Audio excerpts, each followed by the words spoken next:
In this video, I'll explain the basics of Angular routing. Setting up basic routing in your Angular application is fairly simple.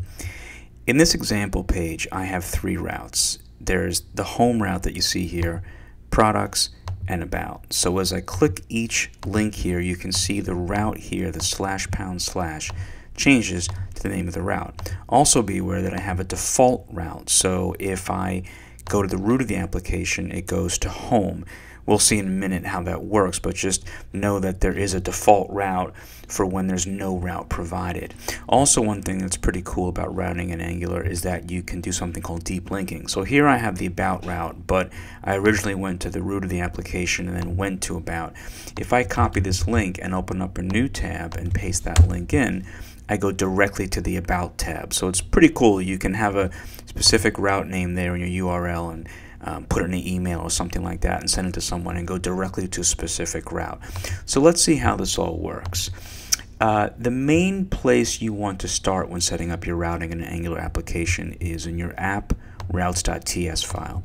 You first need to import the components that handle the various routes. So I've imported my home component, products component, and about component.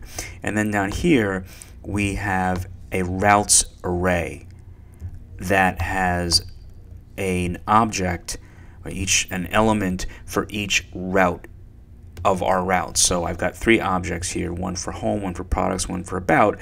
And in this case, what you're doing is you're setting the path property to equal the string name of the route, home, products, and about. And then you have a component property that points to the component that handles that route. So when the user selects the home path, the home component handles that route. And when they choose products, the products component, and about, and so forth. But notice that although we only have three routes, there are four objects here.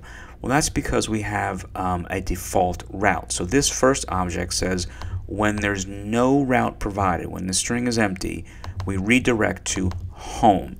And that's the reason why, as we saw earlier, when we go to the base of the application, we wind up at the home route.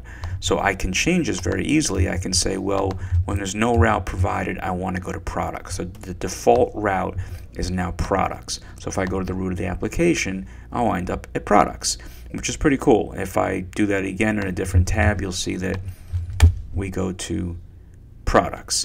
So that can easily be changed once again if I wanted it to make it to about. I change it here, and then if we go to the root, we go to about. So just the main thing to focus on with basic routing in Angular is that you've got your routes array in your routes.ts file, and you have an object for each route that you want to set up, and for each object you have a path property, and the value of that is the name of the route, and you have a component property that points to the component that will handle that route.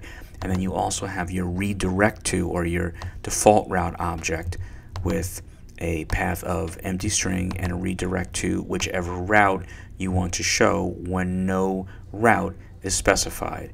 There's definitely a lot more to dig into with routing in Angular, but that's the basics, and you can get up and running pretty quickly with that as long as you have your components set up that match the routes that you've defined in routes.ts. Here I've got about and home and products, and each component is pretty simple, just a component and a template, but it's in app routes.ts that you really want to configure the routes in your application.